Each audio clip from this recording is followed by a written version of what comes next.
Welcome to your deep dive. Today, we're diving into Joe Dispenza and his, YouTube video. The more you listen to this, the better your life gets. We're going to see if there's actual science behind, The whole thoughts becoming reality thing. especially how to, actually use it. You mentioned wanting to shake things up a bit, right?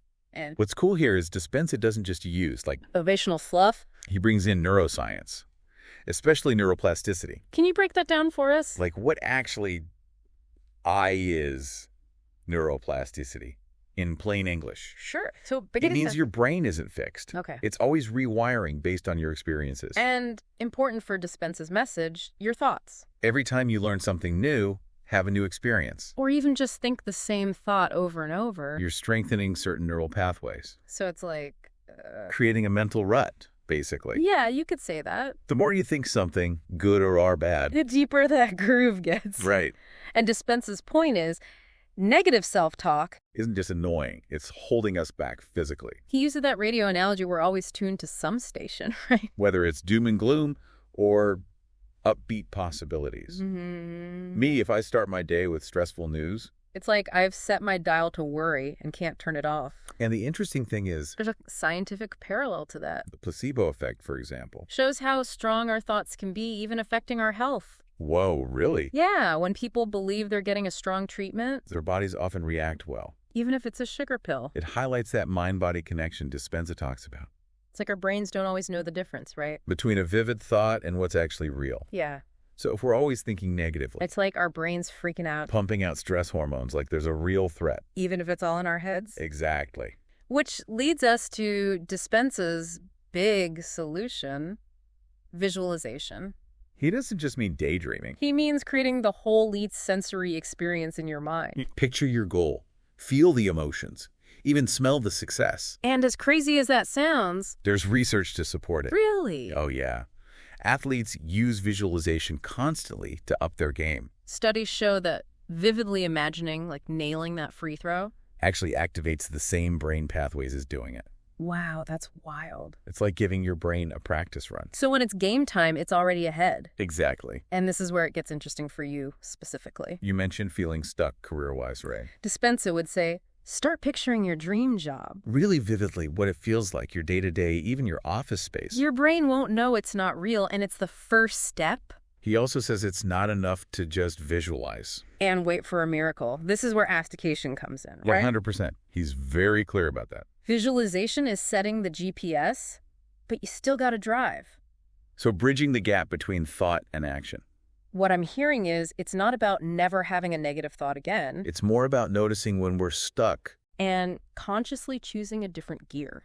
It's like building up a mental muscle, It takes time and effort. You get better at catching those negative loops. And picking a better soundtrack. Okay. Dispenza says that's where habits and our environment matter too. Right, because we can't just be like, think positive, Yeah, scrolling through bad news all day. or hanging out with negative people. Oh, exactly. This is really relevant for you, actually. You said you struggle with procrastination, yeah. Dispenza would say, look around you. Is your workspace a mess? Are you constantly distracted? That stuff works against you even if you don't realize it. Totally. He's big on... Creating an environment that matches how you want to be. Could be simple stuff. Decluttering Making your social media more positive. it. More plants. Research shows even that can shift your mood. I like that. Sounds Because like... it's some huge life change, just tiny tweaks that help. Right. What about the people we're around, though? We've all got those energy vampires. Absolutely, he talks about that. Surrounding yourself with people who lift you up, People vibing on your frequency. Think about friends. who leave you energized. Those are the ones to keep close. It's like they say, you're the average of the 5 people. You spend the most time with. Speaking of energy, though, Dispenza talks about emotions in a cool way. he calls them energy in motion, which I find really useful. Makes them less fuzzy, more like data points. Interesting. So instead of pushing down bad feelings. He says lean in, listen to what they're telling us. That's important. He's not saying To be fake positive all the time. life throws curveballs, we'll feel all the emotions. It's more about Building that emotional intelligence. knowing each emotion, even the tough ones, has a purpose. Yeah, It's giving us info about our needs, boundaries. maybe even showing us where we need to grow. He talks about self-compassion too, right? Huge emphasis on that. especially when we feel those tough emotions. Or, we mess up, which we all do. Oh, for sure. Instead of beating yourself up, Talk to yourself like you would a friend going through it. be kind to yourself. Exactly. He reminds us we're all works in progress, right? Every day is a new chance to learn, grow, make better choices. And sometimes better choices mean... Getting out of our comfort zones, yeah. Totally. He talks about discomfort being how we grow, actually. It's like that feeling before a presentation. We're trying something new, nerve-wracking, but We often find hidden strength, more confidence when we do it. we're pushing our own limits, mentally, emotionally. Exactly. Which brings us to gratitude. Dispenza's big on making it a daily thing. And there's tons of research on that. Gratitude can mean better sleep, less stress, more happiness. Stronger relationships. Not just feeling good, it's good for you, literally. But how do we do it? Journaling or... He says make it routine. Okay. Every morning, take a few minutes. Think about what you're grateful for, big or small. Warm bed, good coffee, a friend. Point is, focus on what you have. Train your brain to look for the good, even when it's tough. Exactly. But he also says it's not enough to just think it right. Right. We got to live it through actions, too. He's big on that gratitude shown through. What we do, what we say, how we show up for others. Walking the walk, not just talking the talk. Being kind, generous, for real, not just in our heads. He asks, how can I be a source of good in the world? I like that. Yep. Shifts the focus outward. And he reminds us, even small good deeds matter. It's that pay it forward idea. Kindness creates more kindness. He also talks about taking care of our bodies, too. Yeah. It's not all mindset. Got to honor the physical, too. Right. Hard to be positive when you're running on empty. It means exercise, sleep, good food, all that, right? Absolutely. He sees those as... Self-care, respecting this amazing body we have. And when we feel good, it's easier to do the mental work, too. It's all connected.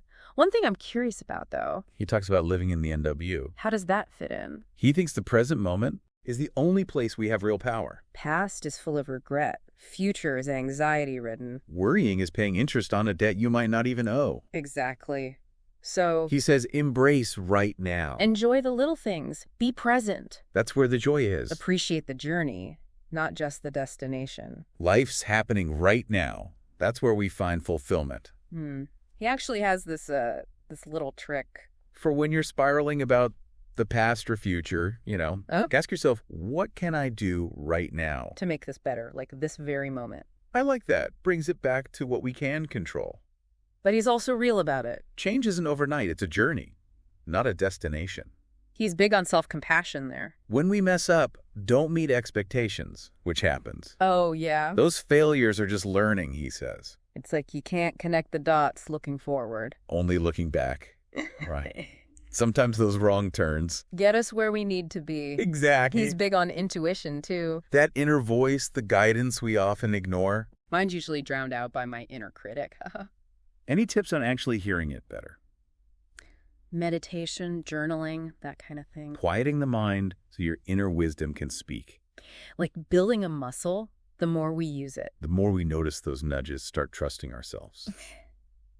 And that can be really powerful. Especially when you're looking for a change, like you said. That's true. He says, we have the answers inside. Sometimes we just got to shut up and listen, This whole deep dive's been eye-opening. Thoughts, visualization, activation, our surroundings, gratitude.